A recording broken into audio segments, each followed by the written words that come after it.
তুমি কি ভিডি আর্মি? তাহলে আজকের ভিডিওটা অবশ্যই তোমার জন্য। যদি তুমি সত্যি একজন আর্মি হয়ে থাকো, ভিডিওটি না টেনে সম্পূর্ণ দেখার অনুরোধ রইল।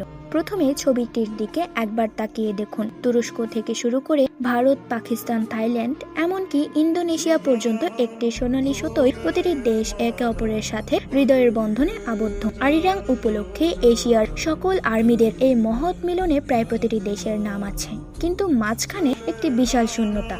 আমাদের প্রিয় বাংলাদেশ সেখানে নেই। কেন আমরা পিছিয়ে?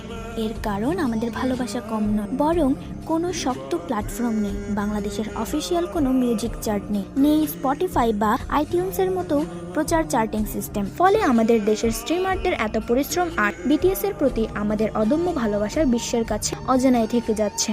আমরা স্ট্রিম করছি, সাপোর্ট দিচ্ছি, কিন্তু রেকর্ড বইয়ে আমাদের নামটা উঠছে না। এখনই সময় জেগে ওঠার। আমরা কি শুধুই পর্দার আড়ালে থেকে যাব? আমাদের কি উচিত না সবাই মিলে এক হয়ে আওয়াজ তোলার? বিটিএস আমাদের শিখিয়েছে নিজেদের কথা বলতে। তারা বলেছে স্পিক ইউরসেলফ।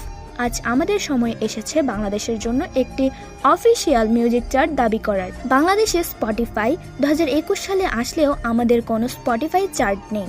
সময় এসেছে সেটা পরিবর্তন করার। যদি আপনি চান আমাদের দেশেও অন্যদের মতো চার্ট থাকুক, তাহলে এই অ্যাকাউন্ট ফলো করুন এবং জয়েন হন আমাদের অফিসিয়াল ট্যাগ পার্টি, যেখানে টুইটারকে ট্যাগ করা হবে চার্টের জন্য। কোনো কাজে যদি আমরা সাকসেসফুলি করতে চাই, সেটা টুইটারে করতে হয়। তার জন্য টুইটার জরুরি।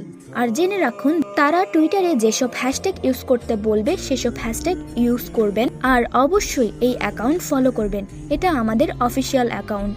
এটাতে তারা যেসব পোস্ট করবে সেই পোস্টগুলো রিপোস্ট করব, রিয়াক্ট করব, সাথে কমেন্টে হ্যাশট্যাগ যেটা ব্যবহার করতে বলবে সেটা করব। আশা করি আমি বোঝাতে পেরেছি। অবশেষে একটা কথাই বলবো, নিজের দেশের চার্ট থাকুক, এটা চাইলে অবশ্যই আপনাকে টুইটার ব্যবহার করতে হবে। টুইটার না থাকলে ইউটিউব থেকে ভিডিও দেখে একটা টুইটার অ্যাকাউন্ট খুলতে পারেন এবং এই পেজটি ফলো করে রাখবেন। ধন্যবাদ।